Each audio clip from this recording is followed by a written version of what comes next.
3 ярких рецепта закуски с рыбой в одном видео. Вместо обычной нарезки из селедки, скумбрии и красной рыбы интересные и новые варианты на праздничный стол. Это будет очень вкусно. Привет, друзья! Меня зовут Галина Артеменко, это канал «Жизнь вкусная». Итак, недавно на моем канале появилась подборка с мясными закусками, и теперь пришло время уделить внимание рыбке. Куда же без рыбки на праздничном столе? Ссылку на очень классную подборку рыбных закусок с прошлого года я оставлю в описании под этим видео, и там же я оставлю еще немного вкусных рыбных ссылок. И сейчас поехали готовить! Начинаю с самой эстетичной закуски. Выглядит очень эффектно, правда? Вкусы и ароматы в балансе, очень нарядно и в подаче очень удобно. Список всех ингредиентов в описании под роликом. Начинаю с приготовления кубиков желе из свеклы. Замачиваю желатин в холодной воде и оставляю на несколько минут, чтобы он разбух. Этим временем очищаю отваренную свеклу и отварное яйцо. В глубокую емкость режу грубо яйцо и свеклу небольшими кусочками. Всыпаю соль и отправляю в емкость жирный йогурт, у меня 10%, можно взять сметану жирностью 15%. Измельчаю смесь до максимальной гладкости. Затем распускаю в микроволновке желатин, 30 секунд буквально. Перемешиваю жидкость и вливаю ее в свекольную массу, пробиваю смесь блендером еще раз. Теперь смазываю небольшой лоток растительным маслом, это будет форма для желе, а масло поможет его легко извлечь.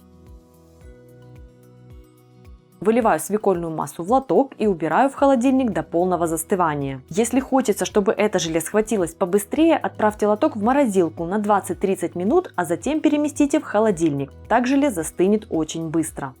Теперь займусь скумбрией. Ее нужно очистить от кожи, разделать на филе, удалить плавники и кости. По своей сути эта закуска – это переиначенная и всеми обожаемая селедка под шубой. Только я использую скумбрию. Можно, конечно же, использовать и сельдь, но так как из нее у меня будет еще рецепт дальше, то пускай будет разнообразие.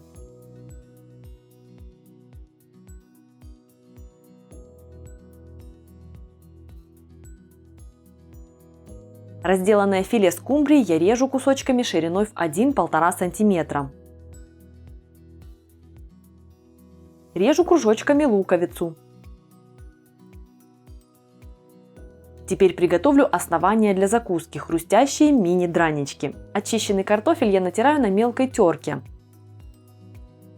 Я не буду промывать ломтики, пускай крахмал останется и поможет скрепить основание, тут это важно. Натертый картофель я выкладываю на противень, застеленный пергаментом и щедро смазанный растительным маслом. Щедро прям. Оно сделает нам хрустящие края. Формую небольшие драники и приплюскиваю их, чтобы уплотнить. Немного присаливаю картофель сверху. Совсем чуть-чуть, ведь будет еще соленая рыба сверху. И немного перца.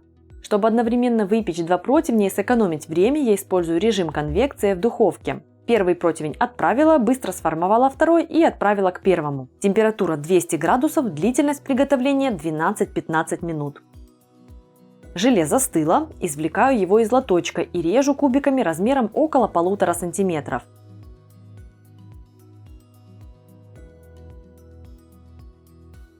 Сборка. На каждый мини-драник отправляю по кусочку скумбрии.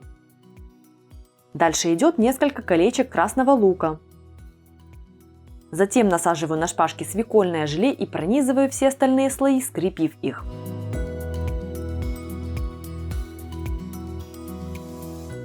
Второй рецепт – вкуснейшие, насыщеннейшие рулетики из лаваша. Невероятно просто готовить, а один ингредиент придаст супер оттенок вкусу. Список ингредиентов в описании под роликом. Для этого рецепта нужна рыба горячего копчения. Вид вы можете выбрать любой под свои вкусы и возможности, у меня тут горбуша. Важно, рыба именно горячего копчения. Она будет именно той структуры, как нужно для этого рецепта. Я отделяю кожу и разминаю рыбное филе. Попутно, если попадаются, удаляю кости. Получится нечто наподобие рыбной стружки.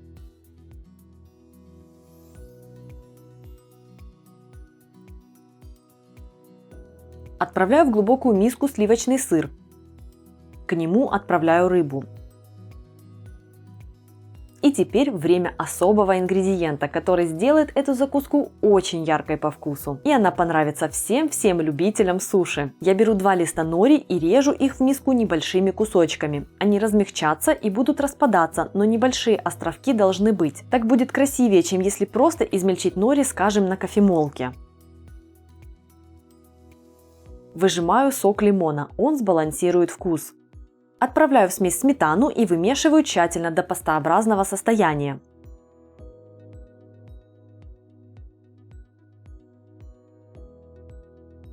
Раскладываю лаваш. Разделяю рыбную начинку надвое, по половине на каждый лаваш. Распределяю пасту равномерным слоем по всей площади лаваша.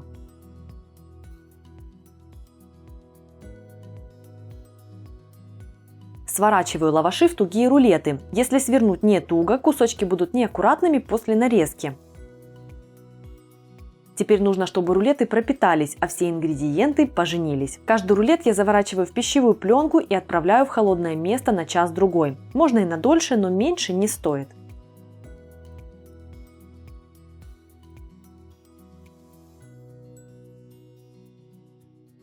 После пропитки лаваш удобно нарезать. Режу на порции шириной 3-4 см.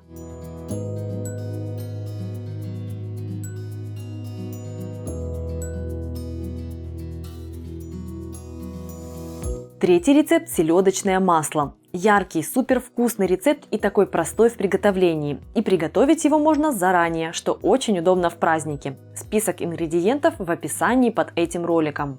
Начинаю с самого неприятного – чистки селедочки. По желанию можно купить уже филе, но я взяла целую в надежде найти внутри икру. Отделяю кожу, удаляю хребет и кости, вырезаю плавники. Все стандартно в общем.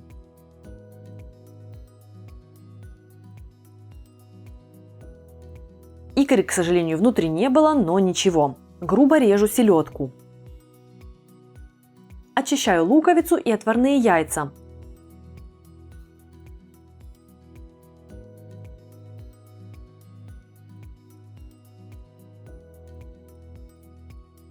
Грубо их рублю. Кстати, у меня есть видео по идеальной варке яиц. Ссылка будет в описании.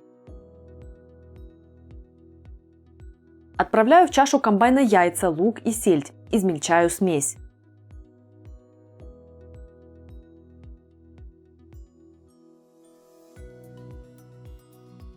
Теперь я отправляю в чашу размягченное сливочное масло. У меня вот прям такое мягенькое, что аж подплавилось. С ним работать удобнее. Смешиваю все вместе до кремового состояния.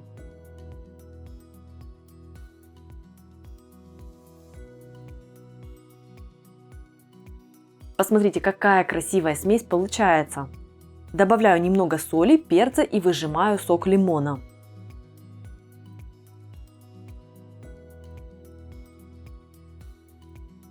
Смешиваю все до однородности и перекладываю массу в миску.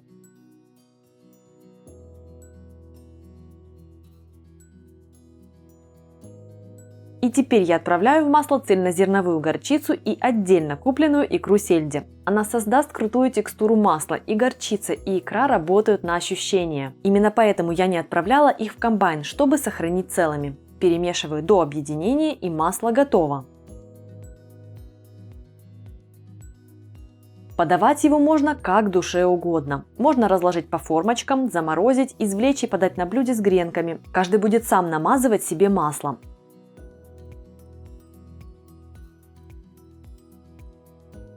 А можно просто намазать им ломтики черного хлеба и дополнить лимоном. Так я и делаю.